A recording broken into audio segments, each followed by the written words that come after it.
my name is Marcel and I would like to share with you how I made my electronic drum kit and how you could be making your own electronic drum kit. My drum kit is a 24-piece drum kit. I use 2 drum modules, a small mixer and a netbook with software that I developed myself.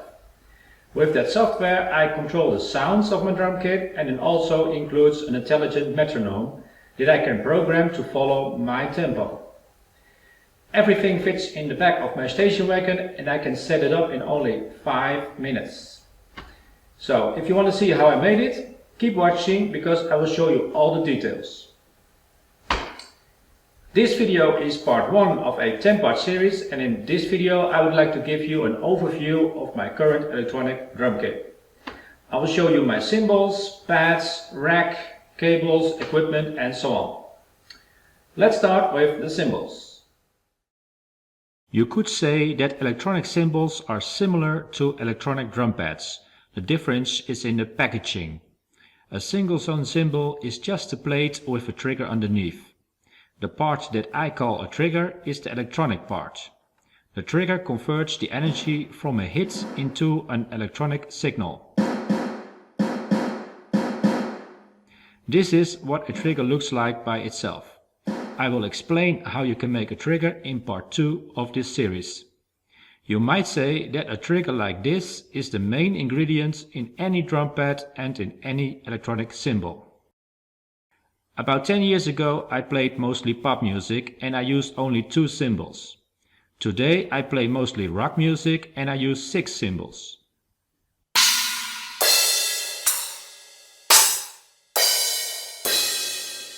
Cymbals are the easiest pads to make. However, if you are a rock drummer, make sure you don't crash your crashes. I will show you my trials and errors and how I made my current cymbals in part 3 of this series.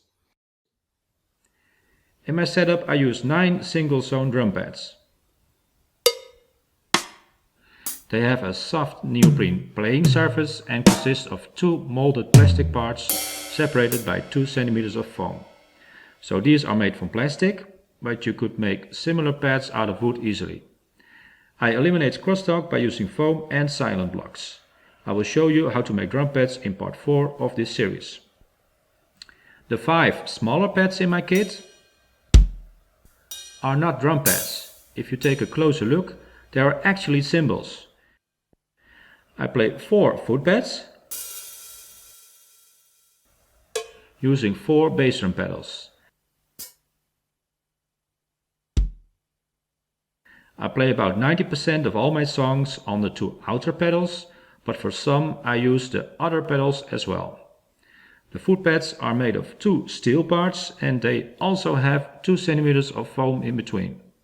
I do not use a hi-hat pedal.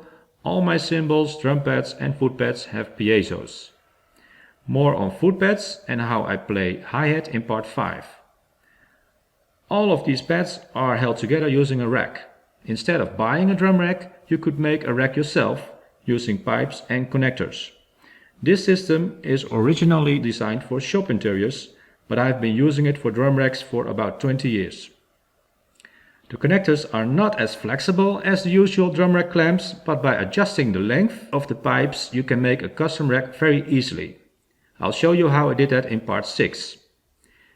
You need to connect each pad to your equipment using a mono signal cable. My kit has a lot of pads and I want to be able to set up my kit in a few minutes. So I use a multi-connector to connect all pads to my modules. I'll explain more about cables and I will show you my multi-connector in part 7. Over here I have my equipment in a separate flight case. As I mentioned in the beginning, I use 2 drum modules, one Alesis D4 and one Roland TD8. My reason for using 2 is that my kit is a 24-piece kit and these modules only have 12 inputs each. I also use a small mixer and a netbook. The netbook controls my drum modules using a USB to MIDI interface, which is underneath the netbook. Here on the left I have a socket with overvoltage protection and I use headphones during practice and in-ears when I play with my band. I will explain more about my equipment and show you the trigger, the MIDI and the audio connections in part 8. The netbook is a small computer, but it is the heart of my setup. Being a software developer, I have made software for it myself. I do lots of things with it, so I decided to make a separate video on the software alone. For now, let's say that its primary function is to play audio and its secondary function is to select sounds on my drum modules through MIDI. Also, the software has an intelligent metronome. I will show my software in part 9. Beneath my drum kit, you can see a podium, which is not just a podium, it's also my flight case. The entire drum kit fits in the flight case, and together with the small flight case with my equipment, everything fits in the back of my station wagon. I will show the conversion from flight case to podium in the last video in part 10. This concludes part 1 of this video series. In this video I gave you an overview of my current electronic drum kit. In the following 9 video clips I would like to share you all the details of my drum kit and help you design and build your own drum kit. Because I understand that not all of you are interested in all the details, I divided the whole story in 10 parts. Also, I have written transcripts and pictures on my website, so you can browse through the whole story to find out which of your questions are answered in which video. I hope you will find this video series interesting. If you do, please spread the link to this first video.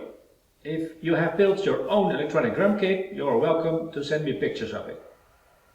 Have fun!